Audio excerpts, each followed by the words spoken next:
very much for coming to this session on privatized enforcement of corporate censorship. My name is Lucy Purden. I'm from the Institute for Human Rights and Business.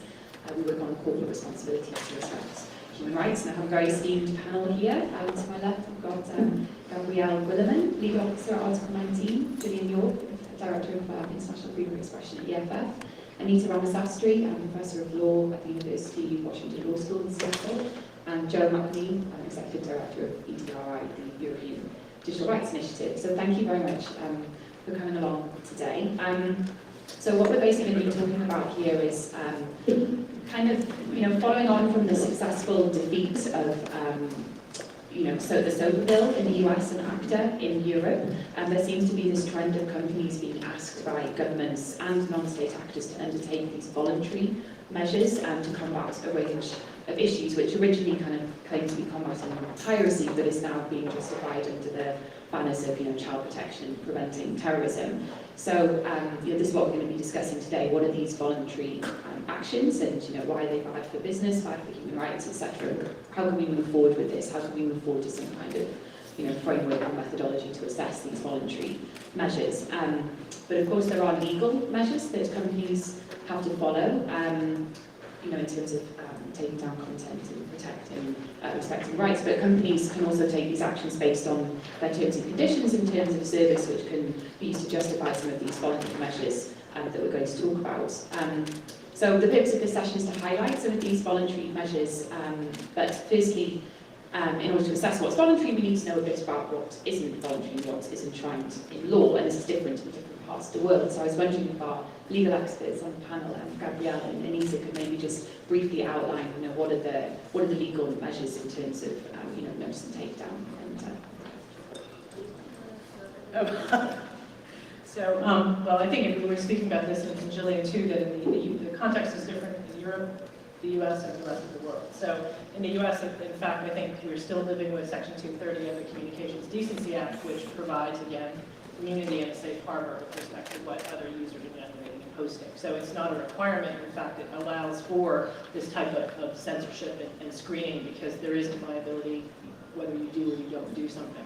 And in terms of notice and takedown, that really relates to this issue again, tying into intellectual property and copyright violations. So if there's a violation of copyright infringement, there is a process mandated by statute by which you actually have to ask for something to be taken down, but there's a due process mechanism meant to be built into the statute.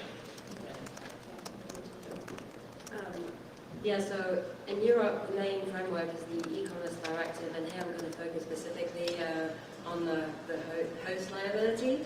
And this covers organizations such as companies like Google and Twitter and services like YouTube.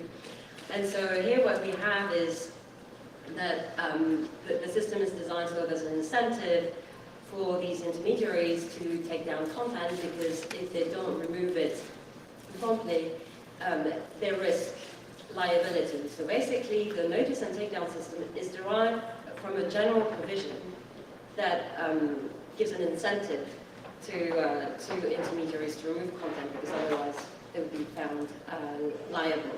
The problem with this provision is that, so I don't know how familiar you are with EU law, but the directive provides a framework which then has to be implemented by the different member states, and they can implement it in slightly different ways. In many countries, this has actually been reproduced very often word for word, and they haven't fleshed out the detail of the procedure.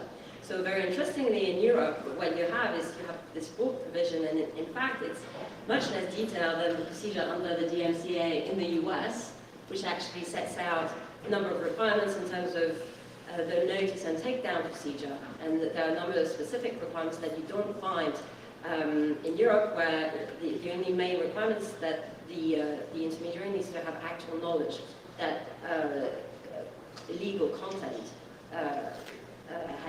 is on the network. So I think these are the main issues, and there have been huge problems around the system. The main issue for us as a free speech organization is that in practice there's a chilling effect on freedom of expression, since more often than not there's less risk for an intermediary to take down content rather than leave it up. So there's also huge legal uncertainty because the provisions have been developed in different ways. It's not clear what should be the notice.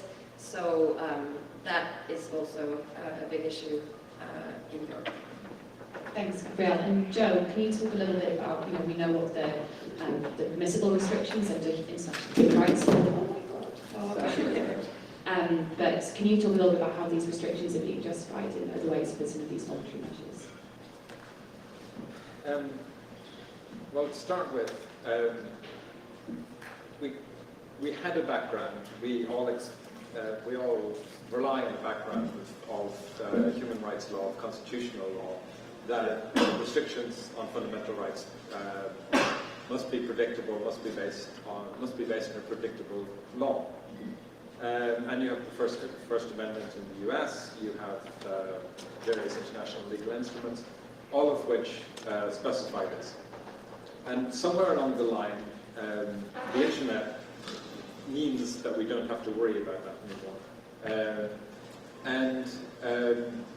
We've moved.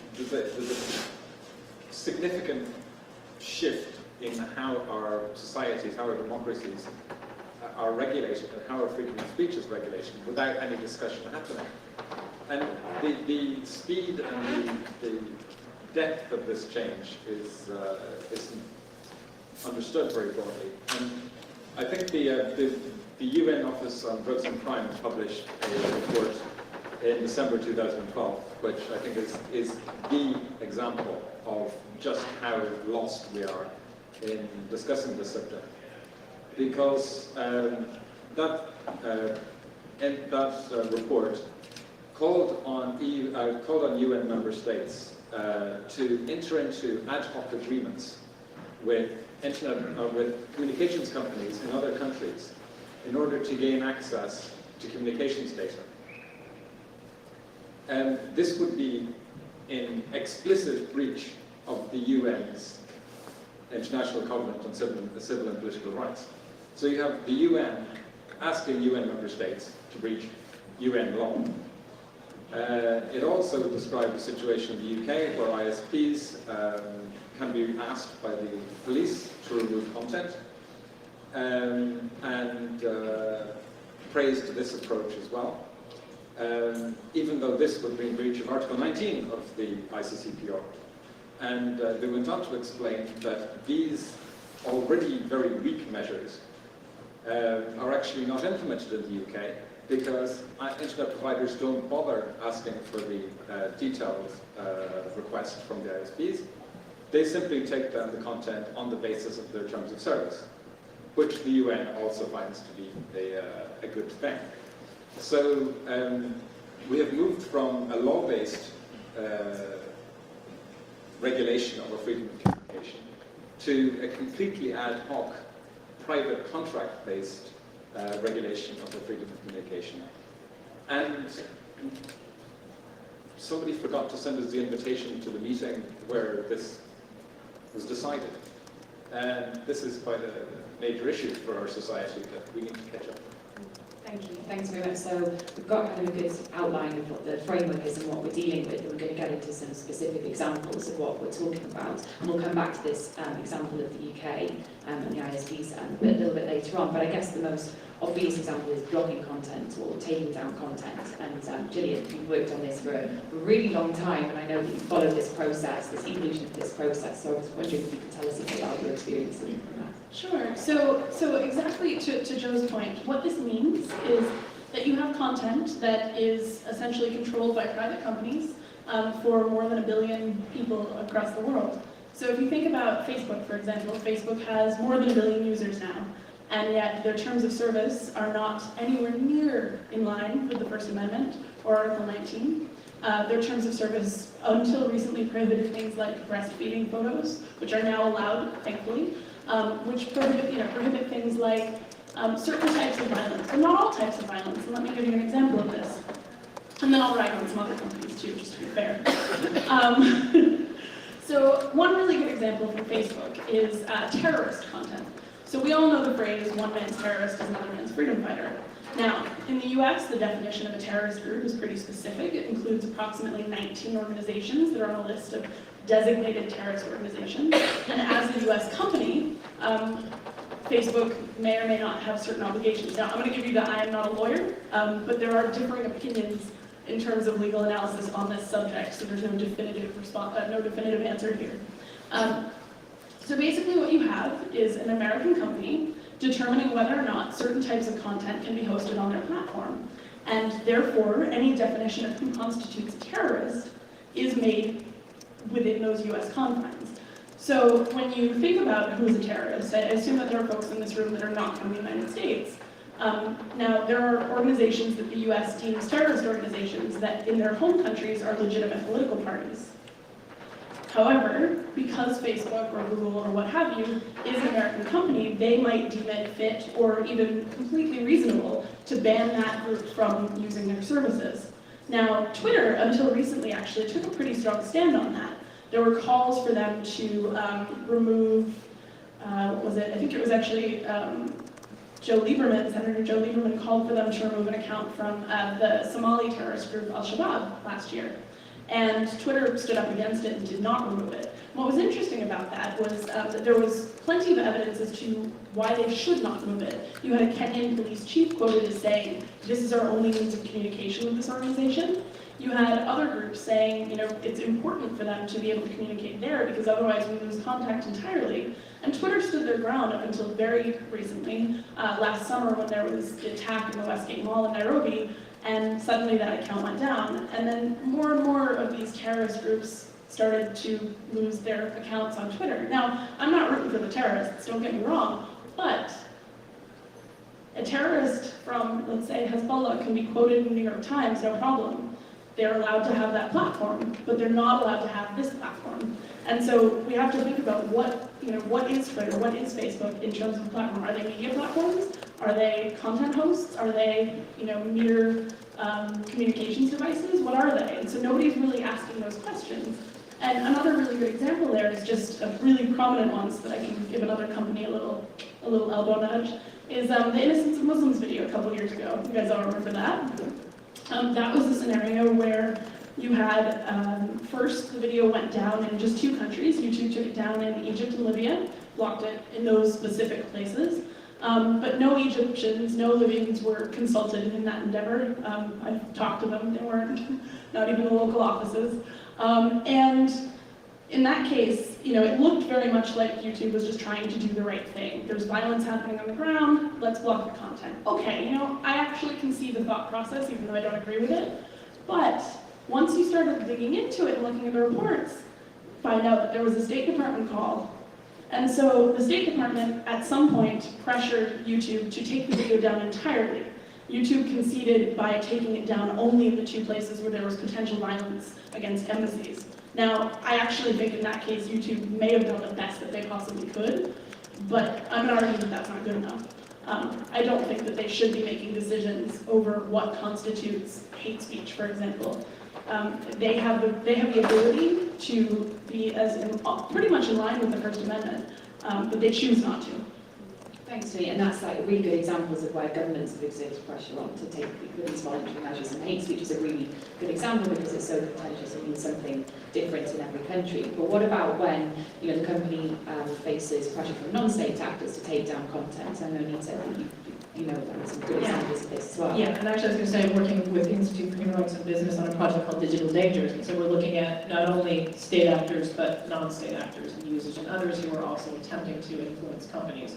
And I'm actually going to turn the floor over to someone who's more expert in this, but a good example in terms of user-generated requests for content to be censored or taken down comes from India, where companies are facing both the government, but they're also facing users. And so the Center for Internet Study did a great project where they sent basically fake, created takedown notices, one of them with respect to, of course, labeling of baby diapers. And so Pranesh Prakash can talk about that, where companies were basically, without engaging in any kind of due process or examination, or just actually asking whoever posted the content, what did this mean, why is it there, is it correct, is it accurate, just took it down because that was an easier way to basically remain immune and safe. So I think as we talk about this issue of do we have rights anymore. We need to think about not only the government, but we really do need to think about non-state actors. And Jillian, I think with your point about the terrorists, I think what you're talking about in terms of the US law and this issue of do you have to take down Al-Shabaab or any other terrorist groups, content relates to US law material support to terrorism. And I think there is a great debate about, is allowing content to be generated and posted material support, but you find people who say absolutely yes as well. So Pranesh is from the Center for Internet Studies, and so maybe you want to talk a bit about your experience because you ran the study. Sure. Who's that? Coming to the live stream. So, as Nita already said, we ran a study after the information technology rules, IT rules were passed, purportedly about intermediary liability, but actually they created a new system of notice and takedown. Actually, no, just more or less takedown, because the notice was to the company that was either hosting or in any other way was linking or was an ISP or just was an intermediary. Once notice was sent to them that they were either hosting or linking to, etc., something that is potentially unlawful, and unlawful not as defined under regular Indian law, but under this particular thing, under these particular rules, which included things, for instance, something that is disparaging was included in this.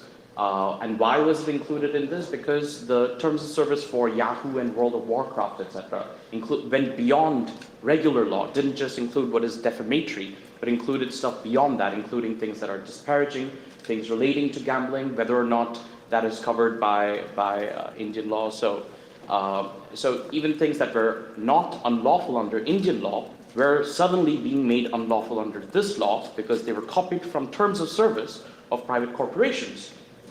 After that, we decided to actually send fake, fraudulent, frivolous notices to to a number of different kinds of intermediaries. In each case, making sure there was some flaw or the other in the request that we made, even under the parameters of the IT rules. So they should have been rejected, but we found that in 6 cases out of 7, they actually complied with our requests. And in none of these cases is there any indication that they sent notice to the person whose content it was that we were asking to be removed. In no case is there any such evidence, because no one wrote back to us asking us why are we asking for this content to be removed. All in all, we found it incredibly easy to engage in censorship online, and worst of all, it was invisible censorship. It was not like a book ban or a movie ban where you know that something has been banned. The content that we asked to be removed, we only found out that it was removed because we kept looking for it day after day to see whether it had been removed. If people weren't doing that, you wouldn't find out about it. Thank you so much, Pranesh. That's actually a great point. I just wanted to note something in the evolution of this process is that I used to be really frustrated with a lot of the company's procedures when it came to this. And I noticed something just a couple weeks ago with Facebook that I just want to kind of give a little bit of praise, especially after I've been so critical. But they have actually instituted a thing whereby when you report a piece of content, it comes back and tells you what happened to your report. So if I report something for violating the terms of service, I'm now alerted to that in my dashboard, and it shows me this piece of content was taken down because it did violate the terms of service, or this one wasn't, which is a new thing, and I would like to see more companies at least achieving that level of transparency, if not changing their terms of service altogether. And actually, that's something which is very good news, because I was just going to share with you an experience that we had at Alpha 19. Just so you know, we're like an international free speech organization based in London. And so like many civil society organizations, we use social media. So we're on Twitter, we're on Facebook and so on. And so one of my colleagues posted a comment on our Facebook page, which was about torture in Syria, and literally linked to a Human Rights Watch report. And one day we just woke up to find out that the content had been removed. And here's exactly what Gillian and Pranesh have described. Like, we had no idea what happened. So at the time, because this was, I think, back in 2012, and so we just found out that it had been removed, and no explanation, no nothing. So essentially, we didn't know who had asked for the content to be removed. We didn't know why the content had been removed. We hadn't, we just found like the blank page, and so at the time there was no process. We still managed to get in touch with Facebook, mainly via, I think it was Twitter, or trying to get in touch with their communications team, and eventually we tried to have a meeting with them to get an explanation. But it was far from satisfactory at the time, although you could see that there were some processes to report inappropriate content. There was no such thing when it came to unjustified takedowns of content. And here, what's actually interesting is that it was not even anything graphic. It was not even those breastfeeding pictures that they used to remove. It was just a link. It was linked to a Human Rights Watch report about torture in Syria, which was arguably in the public interest. And the only thing we could surmise was that in that report there were depictions and drawings of torture positions, and we thought maybe that's what it is, but we actually never found out what happened. So it's really good to hear, that better procedures are being put in place, and it's to their credit. At the same time, again, as both Gillian and Pranesh were pointing out, what's really disturbing is that it's very invisible. Because at the end of the day, even though these companies have become, they may not pre-screen what goes online, but since they still take it down under the terms and conditions, in a way they still decide what people can access and see online. So somebody's making a choice, and that's what people get to see. So it's a very strange new way of accessing information. It's a very invisible censorship. And what's interesting about your example is that you don't know how that came about. You don't know if it was like lots of people in Syria reporting that page, or who was, was it pressure on the company from non-state actors or state actors? There's very little information. We got on it, but no real explanation. But it's good to know that there's. Yeah, there were even darker days before that. I remember back in 2009, both with YouTube and Facebook, which happened to be just, the most common places where content goes down, and you can see why. One hosts video solely, and so video can very easily go awry pretty quickly, and the other hosts a variety of different types of content. And now with Google Plus and things like that, it's become a little bit more diverse, but back in the day, those were the two platforms I would get the most complaints about. And there were, like I said, there were darker days before where you would get an email if your content was taken down that just said this decision is final and cannot be appealed. And then Facebook and YouTube both instituted appeal systems, and YouTube actually, to their credit, around, I can't credit it to the Syrian uprising, but it was around that time where they changed their policy to allow certain types of violent and graphic content if it was in the public interest or if it was for educational purposes. And that's the kind of thing where we have seen evolution in terms of service, just like Facebook now allows breastfeeding photos. And these are arguably in response to public interest.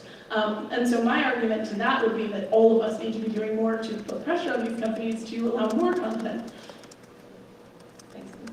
Just 2 quick points. I mean, one of the things Pranesh mentioned, and the reason I think the Indian example in your study is interesting, is we're talking a lot about terms of service, and in India, the reverse is happening, right? One is, companies using terms of service to deal with government or other requests, but seeing terms of service become part of and legalized in terms of how the government deals with things, I think is also just, is cautionary and a concern. And in terms of this issue of just what's silent and other pieces, so one is removing the content, the other is burying it. And so with respect to the Indian diaspora in the United States, when there are objectionable blogs, basically you'll have a group wanting to just basically report a blog, and then suddenly it's not gone, but it's very hard to find. So I think there are a variety of ways in which I think companies need to be vigilant about this issue of the user pressure. So this has been, we're talking about social media companies at the moment, but there's also, there's other service providers that are feeling this pressure from governments as well. And I just want to come back to the UK example of the internet service provider. Joe, do you want to outline the example? And then we have Larry Stone from BT Benionis has very kindly said that he's going to give the business side of the story as well, so that's great. Joe? On reflection, I was thinking I might take a Swedish example just to provide more geographic spread. First of all, on the terms of service point, I think it's really important that businesses need to realize that weak terms of service or arbitrary terms of service are an invitation to states to misbehave. Because if the companies believe that in the terms of service that arbitrary behavior is okay, and if the government believes that arbitrary behavior is okay, then they don't have any opposition. So when the European review of telecommunications law was being done a few years ago, the unit responsible for redrafting the law were sitting around the European Commission in Brussels going, well, we think that more should be done to protect copyright, but I wonder what we could do, what's appropriate. And one of them came up with the idea of looking at the Belgian ISP's terms of service to see what they thought was reasonable. And in the Belgian ISP's terms of service, it said that they gave themselves the right to remove accounts if they felt that something inappropriate was being done with the internet connection. So the European Commission said, well, if the ISPs think that is an appropriate way to behave, then so do we. And the Commission then went forward with a proposal broadly similar to the three strikes system. So in terms of companies then being ambushed, in Sweden a few years ago, Telia did a test of internet blocking to block child abuse material. And they did their testing and they came to the conclusion that there's no point. It doesn't actually serve any useful purpose. So resources should be focused on doing something that actually works. So they did the research, and Sweden being Sweden, they were very transparent and we made this information available. We looked at it, we decided it wasn't going to be used. The press, however, decided that blocking bad stuff must be good. And why doesn't Telia do more to stop bad stuff happening? So there was a press campaign, and Telia said, you know what, we really couldn't be bothered. DNS blocking is cheap, it doesn't actually achieve anything, it's not worth our while, it's bad publicity. So they introduced web blocking. In the meantime, they now have web blocking in place for the last 7 or 8 years. They receive a blocking list every 2 to 3 weeks. So every 14 to 21 days, approximately, the police send them a blocking list. On average, according to the British hotline, the websites stay online an average of 12 days.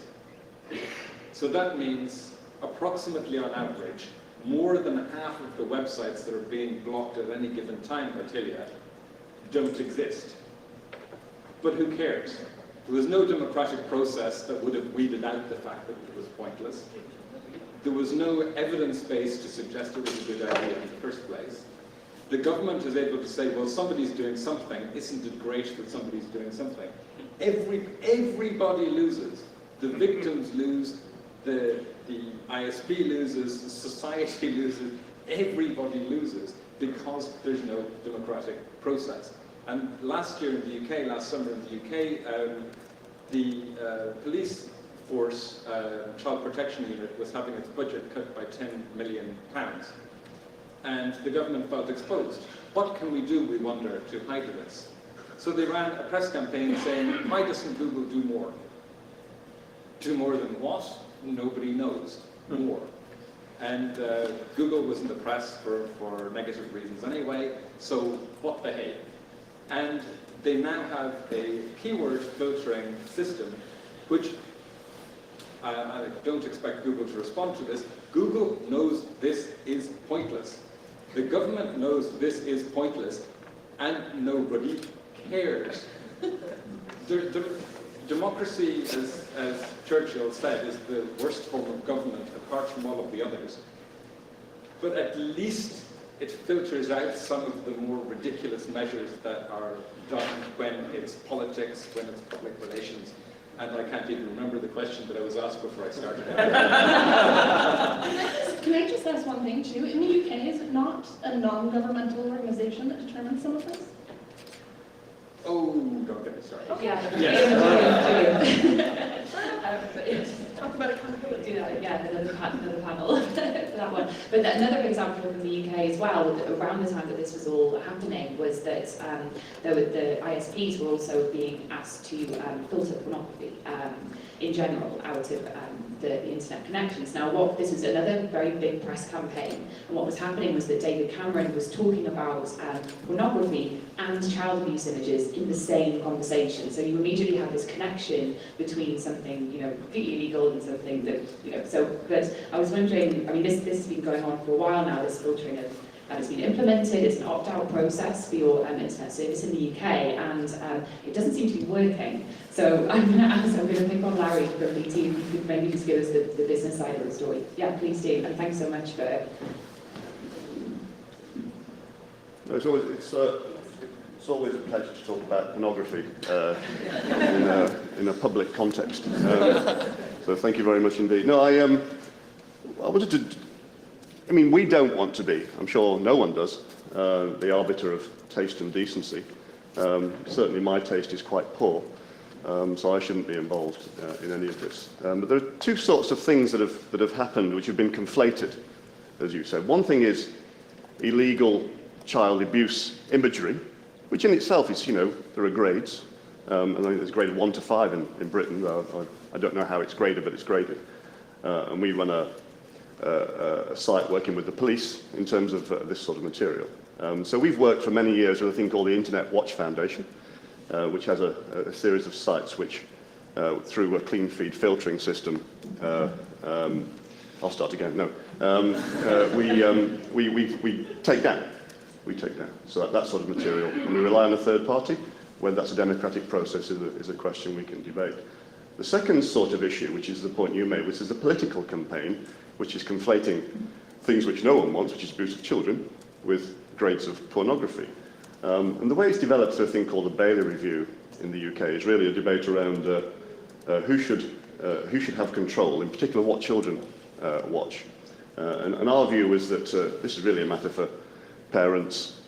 Children are different ages, different stages of development. It's really up to the family to try and do that. But certainly default on is completely wrong. So what we've done, under frankly huge pressure, as people on the panel will know, from the media, from politicians, I mean quite intense, unpleasant pressure, not just on us because we're used to being hated from time to time, is to put in place parental controls, the ability for parents to put in place different types of filtering. We've put in sort of network-based and device-based filtering so that people have the choice about what they want to do at homes in terms of what sites.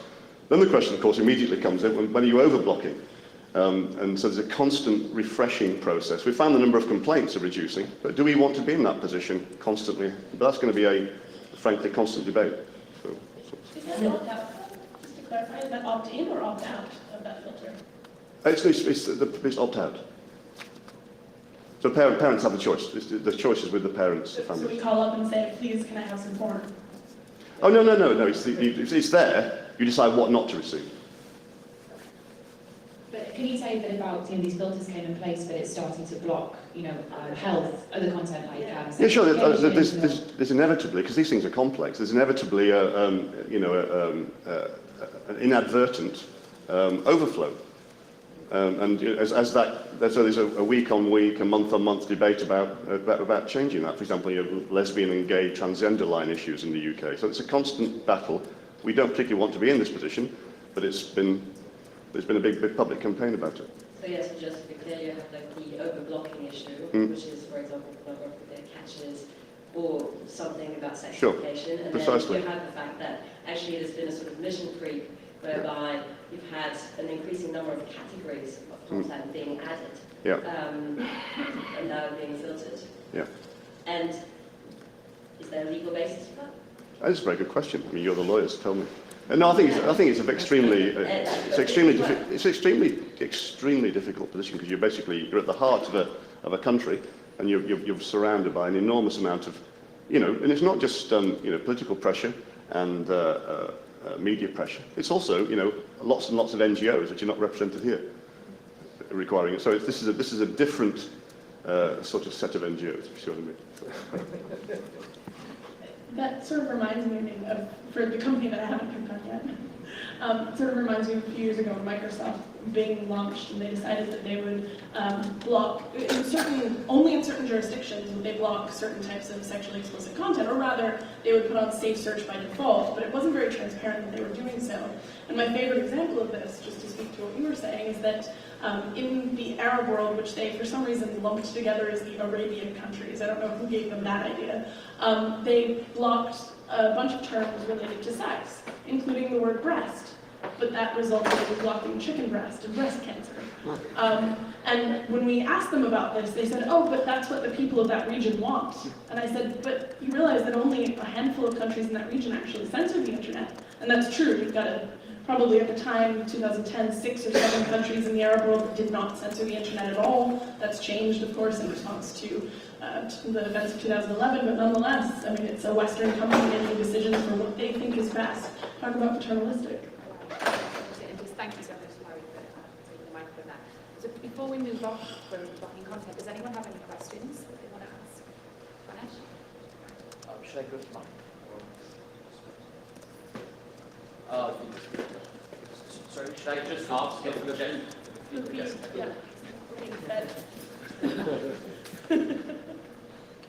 Thank you. We've mostly been focusing on large corporations as intermediaries. Now, it's one thing to say that Facebook, which has upwards potentially of 1 billion users, and which many people compare to states, to apply the same standards as, say, the First Amendment or some constitutions of the world. But if I am running a private server, I'm hosting stuff for some other people, and I don't want, say, chicken breast or anything related to breasts on my website, then I should have the freedom to object to those who want to host stuff on my website, right? How do we draw the distinction between those large corporations which are more state-like and those which aren't? That's a very good question. Everyone is nodding going. One of the things that I'd really like to come out of this discussion is some momentum towards a methodology for addressing the totality of these issues.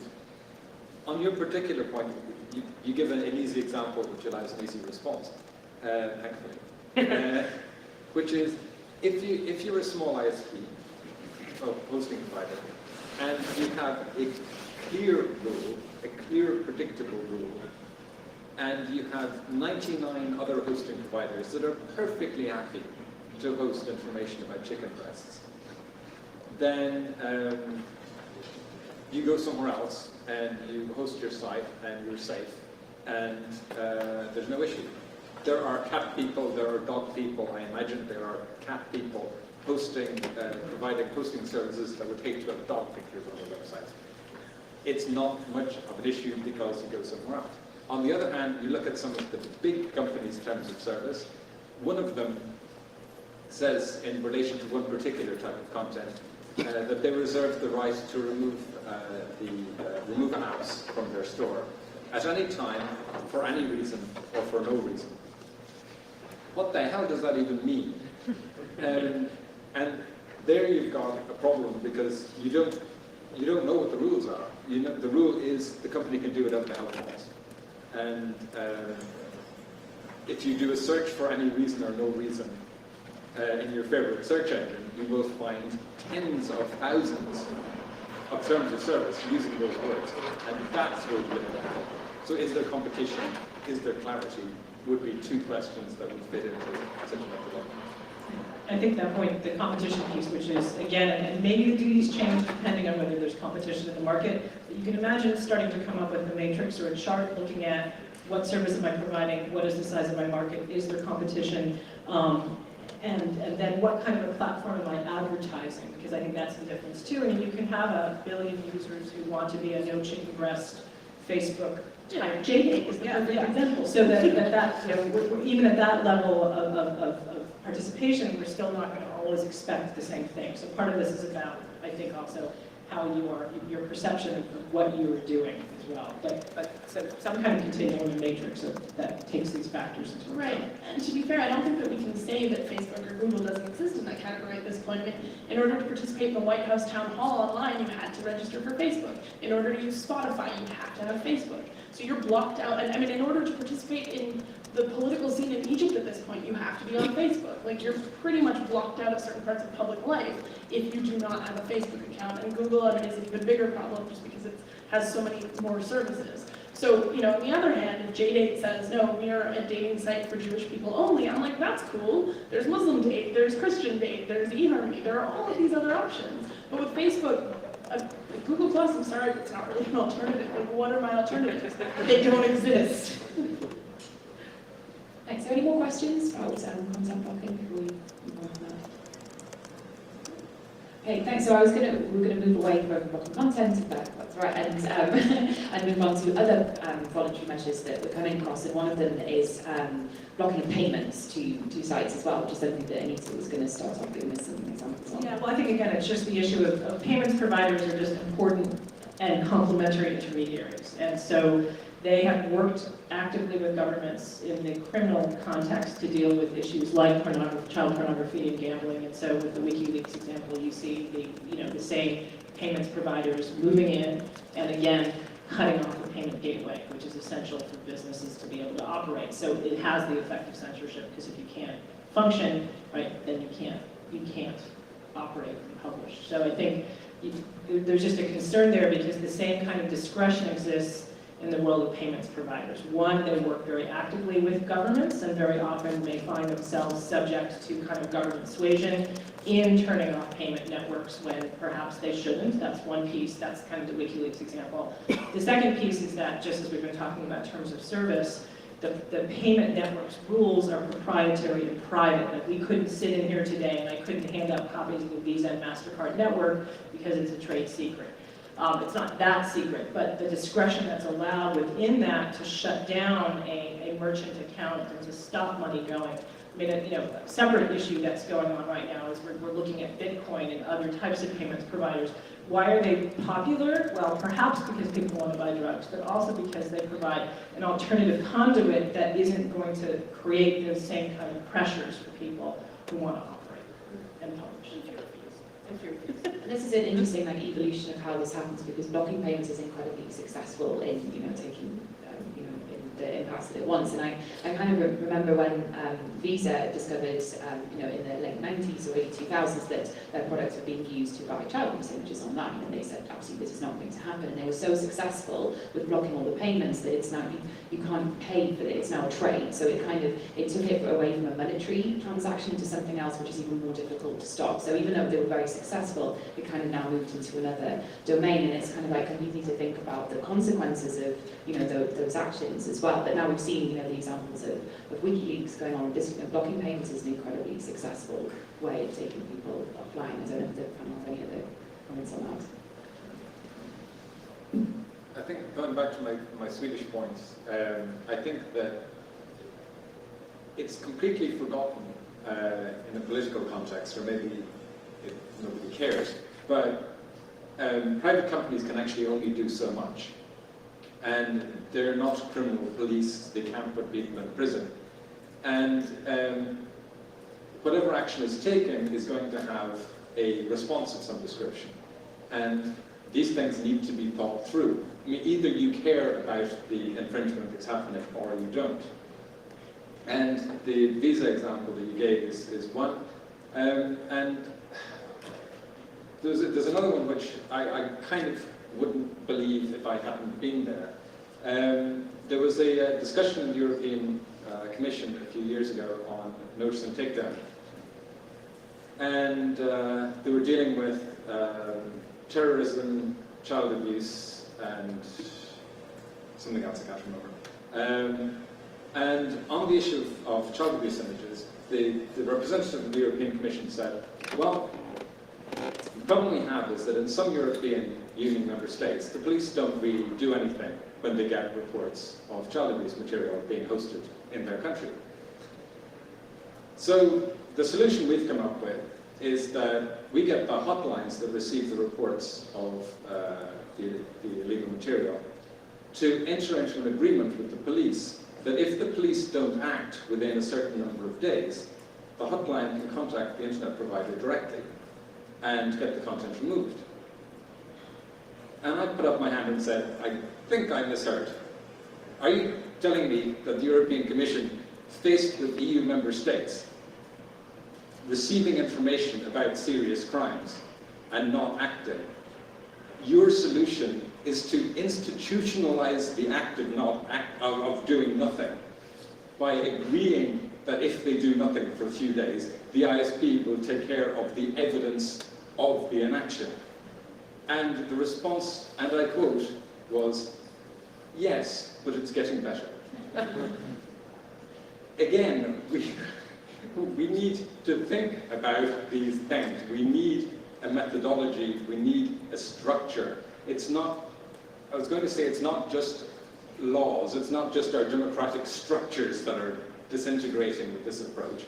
It's also the outcomes that we expect from these voluntary actions are also being failed.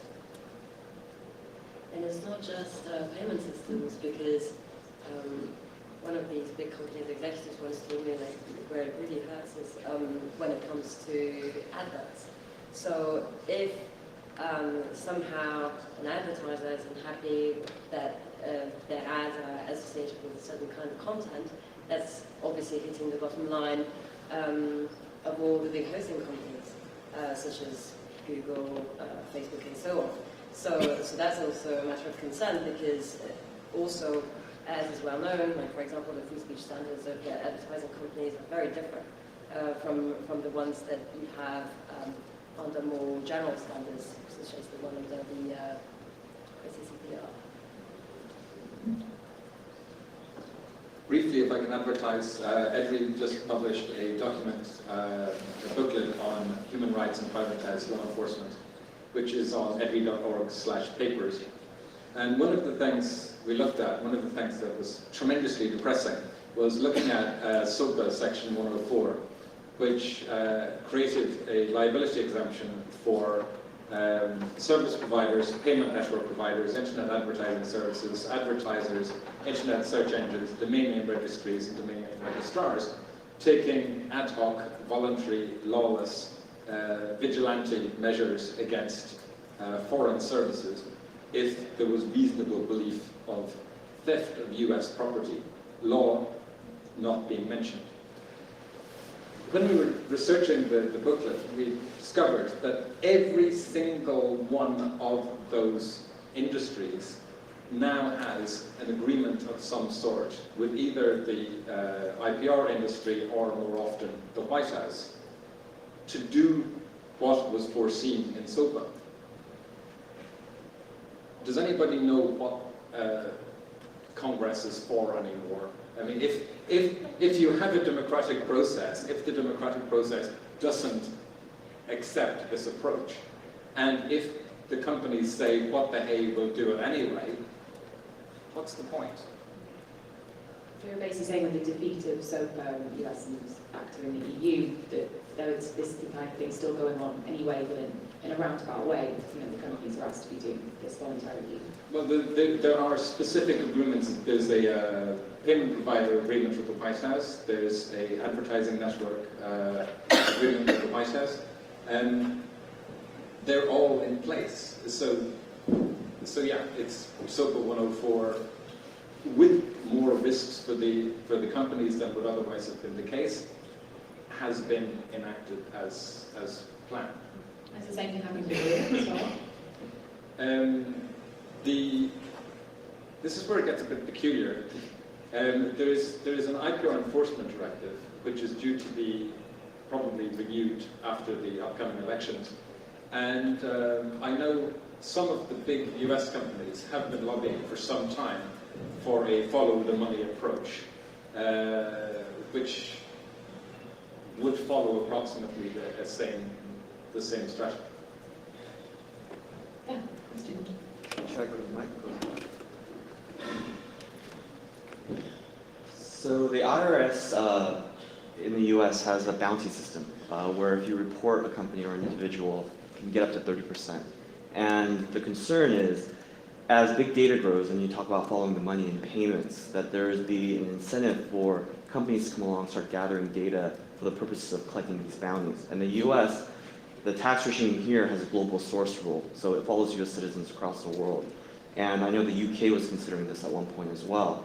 And to the extent that this model grows for bounty collection and privatizing the bounty for enforcement, I was just wanting your thoughts to what you guys think and how that can be prevented. Because to me, this is something that not a lot of people are talking about. But I think the combination of big data with the bounty and privatization of tax evasion, quote unquote, that is very problematic. So I wanted your thoughts. Can I ask you a question? Yeah. So as you're imagining it, you're thinking normally the bounty hunter has some kind of tip or knows that their neighbor's not paying taxes. Or they work for the company. Or they work for the company, they call it in, they get a share. Now you're posing a hypothetical where that company that has data aggregation may discover that, I have, my money is stashed here, and I obviously probably not reporting it, right? So that the person who's going to tip off the IRS is also the data aggregator? That's one That's the possible fear? scenario. But the other possible scenario is it creates a financial incentive for companies to come into existence or morph their business model to take the data they already have and use it for the purpose of spotting contradictory information for the purpose of deeper evaluation because there's a monetary benefit they would gain from this. So that's a concern that I have. Well, I think it's a new one. I haven't thought about it, but that's it. Yeah, that's amazing. Thank you so much for sharing that. We also should have went, oh, okay. Yeah, but you can also see other scenarios where other bounty systems could be created to benefit from this. And that is like the ultimate voluntary measure, So, yeah, that's, I think we'll all have to go away and think about that one. Thank you. Is there any other comments or questions on the issues of payments? I'm going to move on to another, in Joe's report that he was talking about, also talk about blocking domains, which is quite a big thing. Joe, do you want to talk a bit about blocking domains and how that's been impacting? Well, I'm slightly behind schedule because I unfortunately haven't been reading the EFF website as diligently as I normally do, because there's a story from the day before yesterday that a Mexican. I can ask Julian to explain. But a Mexican protest site was domain was taken offline by GoDaddy. And according to the EFF, with the US Embassy's help. And again, this goes back to the SOPA idea that you can get domain name registries and registrars to reach outside the US and take action. And there was a bizarre example a few years ago of a British gentleman living in Spain running a tourist service. So he was providing travel services to Cuba. He had no relationship whatsoever with the United States, or at least he didn't think that he had. However, his activities ended up on some sort of official US watch list, and the domain name registrar that he used to buy his domain names happened to be a US company that happened to pay attention to US watch lists. So the guy living in Spain wanders into work one morning and he's got no domains anymore. So he's got no websites anymore, he's got no email anymore, and eventually he worked out that the US company had taken it upon itself to take vigilante Wild West action and remove his business from the internet. Sadly, that sort of thing happens all the time when you're looking at countries like that, because I mean, I had a frantic call sometime last year from a nice young man in Austria who had been given my number by a friend, and he had been kicked out of his Airbnb because he happened to be an Iranian citizen and have an Iranian passport.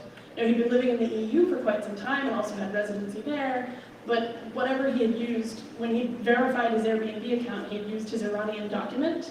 And as we know, US sanctions against these countries prevent people from using some of these services. We've seen it with Google Ads in the Persian language, even though there are other countries that have Persian speakers. We've seen it with the time that an Apple store refused to sell a laptop to a woman who was speaking Farsi in the store. That was really just a shameful situation. But then we see it somewhat more legitimately where companies go overboard in their attempts to enforce sanctions where they don't need to. And I know that that's not the topic of this, and there's a whole bunch of resources out there if that topic does interest you, but that's the sort of thing where the companies are kind of making their own calls and often going far overboard, and really it kind of does turn into vigilantism at some point. I think like one of the things that this highlights is the difficulty to have quality in those situations. I think like people just don't really know what to do, where to go. And so since the measures happen on a voluntary basis, the first call would be if there's anything on other terms and conditions or policies, and whether those are sufficiently respectful of the sort of at least basic standards, processes. But that's one of the big difficulties in the space in relation to those. Because if you still have sometimes in relation to the legal framework, you still have access to the courts, but because most of the time what happens is that the companies rely on their terms and conditions, well, then you really have a problem here in relation to having an effective remedy. And this is key as well to what we were talking about in putting this panel together is what is the redress for users, what is the remedy. So part of what we wanted to achieve with this panel was trying to come up with some kind of methodology of how we can assess these voluntary measures. What kind of framework do companies want, what kind of framework do users want. So I think this might be, we were talking about a methodology for assessing voluntary measures, but I think there should be some kind of maybe redress for users. If users are affected by blocking content, domain or payment blocking, what can users do? What are the resources that are out there, and is there more what pressure can put on companies for this? But I know, Joe, that you were interested in kind of putting together this methodology and this framework, so I wonder if we can kind of get together maybe some next steps in involving the room and see what we can come up with. Yes, so the Stockholm Internet Conference, Stockholm Internet Forum last year, we had an unconference session where we had a discussion about what are the most obvious issues that need to be addressed. How do we assess these voluntary measures? And we come up with 8 very primitive basic principles, which you can find on edu.org/SIF13. But there is so much that needs to be done. We're talking about, there's a whole issue around predictability and the rule of law. There's an issue around redress mechanisms. There's an issue around achieving the public policy aims that are being sought, ranging from protecting children to protecting copyright, which are not the same thing. And a lot of work needs to be done. And I think, I hope it's clear from this session, it was already clear to me that this work is quite urgent and needs to be done. So, but it might be interesting to get some feedback, particularly from the industry participants in the room, about the appetite to actually do some real work on this issue and move us forward, because I hope it's clear that things really shouldn't continue the way they are. Your views, please.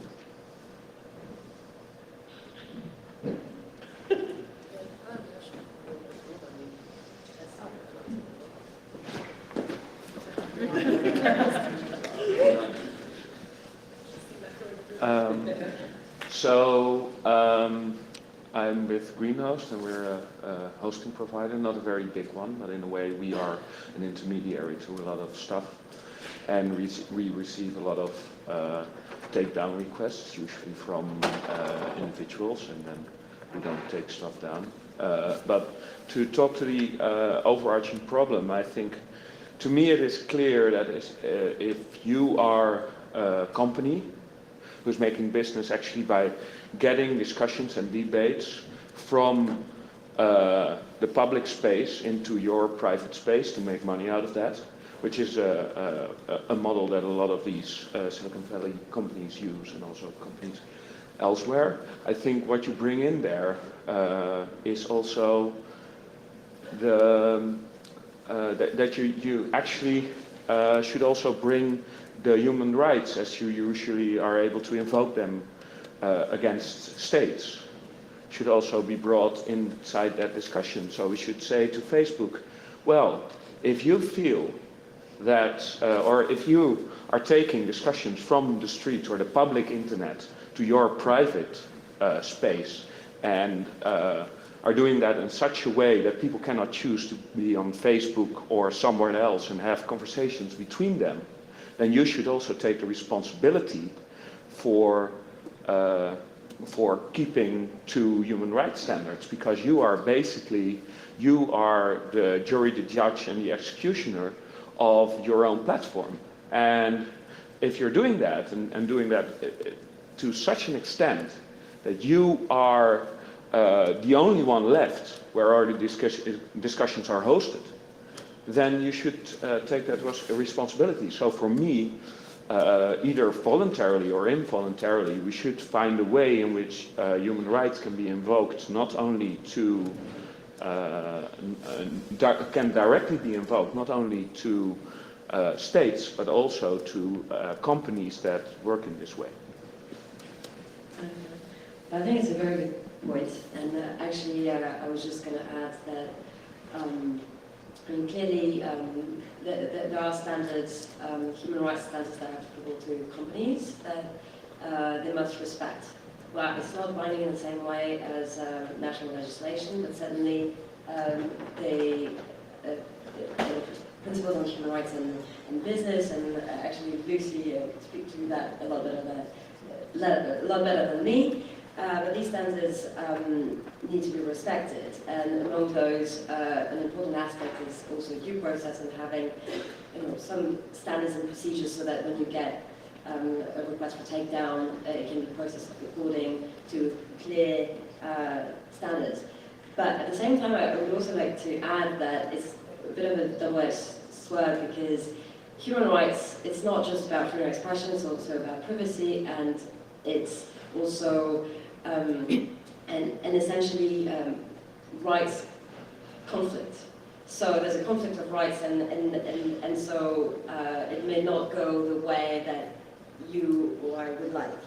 And when you say taking responsibility, in a way it's already what the governments are saying to a certain extent, which is you need to protect these children. And it'd be very easy to make a human rights argument to say that the life of children needs to be protected, they have a right to life, or their right to privacy needs to be protected, and that's why a particular material should be taken down. So that's part of the difficulty, I think, when using the human rights framework in relation to content, because it can be used in different ways. But, which is why I think it's important to remember at least to have a process in place to make sure that it's as fair as possible and as balanced as possible. And then I was just one more thing, which is that after commenting, we've given some thought more about the actual legal framework and around notice and takedown, mostly by reference to the notice and takedown regime in the EU. And we've made a proposal which is essentially based on the Canadian model of notice and notice, and which lays down some of those basic principles. I've got a few copies here if you want to help yourselves, and you can also look on the website to have some basic steps thinking about those issues. Well, I would say that due process is part of every human rights framework that I know of. So that should be in there. And of course, human rights are not a hierarchical list in which Article 19 is on top. There are a lot of other things in there as well, so there is always a balance.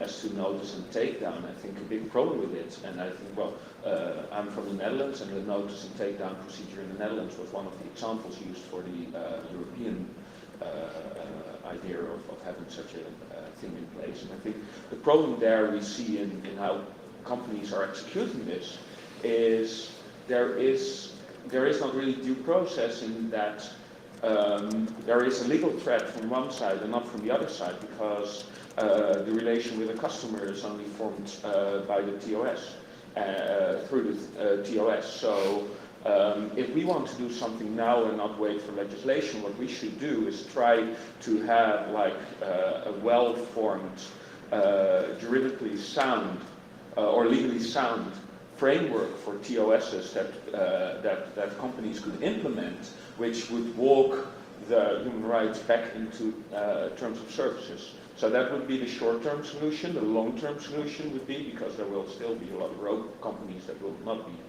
wanting to do this for whatever reasons, is to try to see if this can also be put into legal frameworks.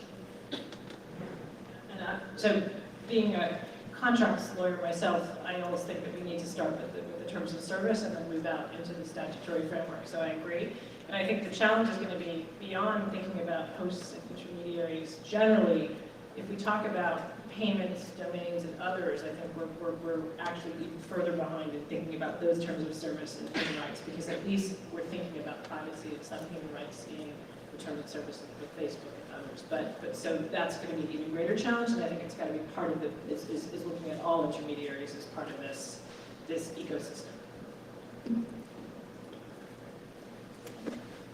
Just one more thing I was just thinking in relation to the UK case. One of the things I wonder is actually there comes a point when the government becomes so involved in brokering what the ISPs or other intermediaries are doing, and when this has such a clear effect on freedom of expression, that that there is a strong argument to be made that this is actually the legal framework, the human rights framework does apply, because here in this case, if you're exercising something that impinges so much on human rights, and there is no legal basis for it, I think, but yet the state is involved in drawing up white lists and so forth.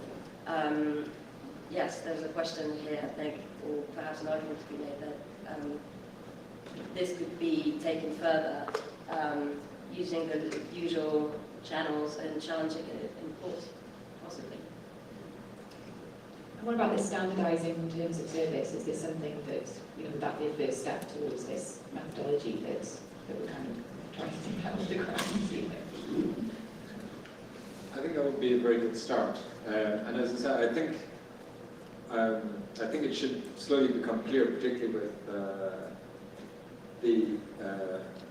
the Indian example, that it's not quite as simple as it seems for companies, that you just say we can do whatever we want and nobody's going to exploit that. So definitely one aspect is to try to persuade companies to rein in their we can do anything terms of service. But it's only part of quite a complicated set of issues that needs to be addressed, unfortunately. The other thing is, I think just, the sort of treating the internet as a unique space. Of course, the children absolutely have rights. Think of the children as sometimes legitimately invoked. But at the same time, when you think about the pre-internet world, yes, certain things were hidden from children's view. Certain magazines were on back shelves with perhaps in the US paper bags over them. But you could still buy them, you could still access them. And now with all of these voluntary measures, we're getting to a point where it's become more of a children's world than an adult's world. And so when you think about the terms of service of these platforms, Facebook, for example, and sorry to keep ragging on them, it's just too easy sometimes, they like to say we're a family-friendly platform, but that's not exactly where they were when they launched. They were a college boys platform for looking at girls, kind of. And a lot of companies, including that one, will try to have their cake and eat it too. You can't say, yes, we're the company that helped make the Egyptian revolution, and then on the other hand say we're family friendly, because the Egyptian uprising was not exactly family friendly either in many ways. So you really, think about what you really are as a platform, and that comes to that whole thing where with intent. Of course, JDate has it's a very easy example. JDate has a specific intent. Facebook, not totally clear on what their intent as a service is at this point. I have one more question here, and then I'll give it to Joe for last comments. Good morning, Luca Belli. I work at the University of Paris, and I'm the founder of the Dynamic Coalition on Net Neutrality. I wanted to underline that I think it is an extremely good idea to analyze all terms of services and the effect that they have, the fact that they have a normative function, that exactly as laws, they regulate the behavior of people in a transnational fashion. Laws are limited with geographical boundaries, whereas terms of services regulate transnational spaces without being framed by constitutional frameworks. So the difference is that laws are framed by constitutional frameworks, terms of services are not. So I agree with the Dutch gentleman that was saying that the very good approach is not to try to apply international standards to contractual provisions, but to create contractual provisions, to look the issue from another perspective. So rather than try to apply existing frameworks, to create models that can be applied as part of the contract. So to make my point clearer, I think it would be worth to create a coalition to create model provisions that can frame fundamental rights and then can create private due process mechanism that grant appeal for a private decision, so that private platforms can adopt this model provision or can fashion their terms of services on this model provision. So it is extremely important to discuss what has been done so far, but I think it is also extremely important to be proactive and to produce concrete solutions. And I just want to finish with a little example. Last year we have created this dynamic coalition on net neutrality. We have produced a model law on net neutrality to produce a concrete solution on how to regulate an extremely difficult issue. I think it could be worth to create a maybe dynamic coalition on platform regulation. The United Nations IGF allows everyone to create dynamic coalitions, and that they could be used as an extremely powerful tool if people want to engage and invest time. So I think it could be worth to think about creating a coalition to define model provisions. Thank you very much. Unfortunately, I'm just out of time, but Joe, did you have the last word on that? If we could get some buy-in from companies to start a discussion, I'm not quite sure I understand what private due process might be, but I think establishing some basic principles and basic methodologies for what reasonable terms of service are would already be a good start. I just wanted to comment on what Gillian said about the Facebook saying that they're a family-friendly company. Something that sounds good in a press release is not necessarily something that is good. There was a study done by Ofsted, which is the UK Schools Inspectorate, so not long-haired hippies, but rather conservative school inspectors. And they looked at filtering of the internet in schools. And they found that children's education and children's ability to deal with dangers was undermined by over-strict filtering in schools.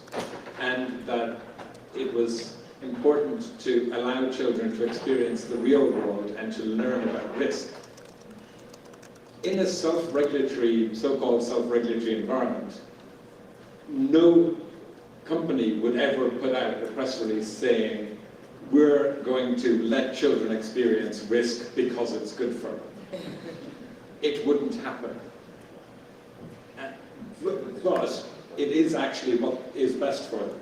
So if we rely on government by press release, we will get policies that are not good policies.